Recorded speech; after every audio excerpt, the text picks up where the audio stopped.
छत्तीसगढ़ में कांग्रेस की आर्थिक नाकेबंदी महज एक खानापूर्ति बनकर रह गई है। कई जगहों से बदइंतजामी और आपसी खींचतान की तस्वीरें सामने आई हैं। रायपुर से लेकर बिलासपुर और बालोद तक कहीं नेता पहुंचे ही नहीं तो कहीं प्रदर्शन के नाम पर सिर्फ तस्वीरें खिंचवाई गई। बीजेपी ने इस पूरे प्रदर्शन को लेकर कांग्रेस पर तीखा हमला बोला है। देखिए शशिकांत साहू की ये ग्राउंड रिपोर्ट।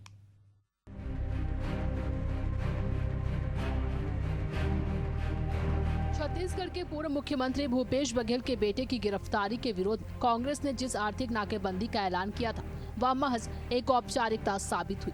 कांग्रेस ने इसे अडानी को जंगल सौंपने के खिलाफ जन विरोध बताया था, लेकिन जब प्रदर्शन का वक्त आया तो कहीं आपसी खींचतान देखने को मिली तो कहीं नेताओं की गैरहाजिरी सवालों के घेरे में आ गई। राजधानी रायपुर में सड़क पर नारेबाजी तो हुई, लेकिन नेताओं के बीच बहस और धक्का मुक्की ने प्रदर्शन की गंभीरता पर सवाल खड़े कर दिए।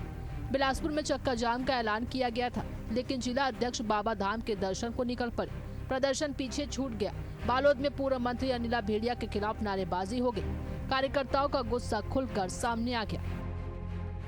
वास्तविकता ये है कि पिछले 1.5 सालों से विशेषकर विधानसभा चुनाव में बुरी तरह से हारने के बाद से कांग्रेस में बदलाव की बात होते रही है और अभी जो कांग्रेस के नेताओं में कुर्सी दौड़ चल रही है, एक दूसरे को नीचा दिखाने की होड़ मची हुई है, पद पाने की होड़ मची हुई है, पर सच्चाई से वो वाकिफ नहीं है। जनता उनसे बहुत दूर जा चुकी है क्योंकि जनता को ठगने और धोखा देने का काम कांग्रेस ने किया है।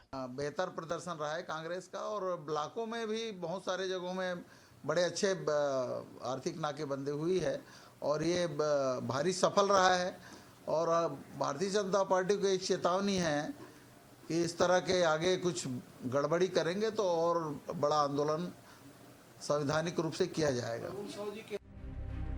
कांग्रेस भले ही संगठनात्मक एकजुटता का दावा कर रही हो, लेकिन जमीनी हकीकत कुछ और ही कहानी बयां कर रही है। जानकार मान रहे हैं कि यह ढीला रवैया मिशन 2028 में कांग्रेस की राह में बड़ी रुकावट बन सकता है। फिलहाल कांग्रेस के बड़े नेता इससे इनकार कर रहे हैं, लेकिन तस्वीरें कुछ और ही कह रही है। एशियन न्यूज के लिए शशिकांत साहू की रिपोर्ट।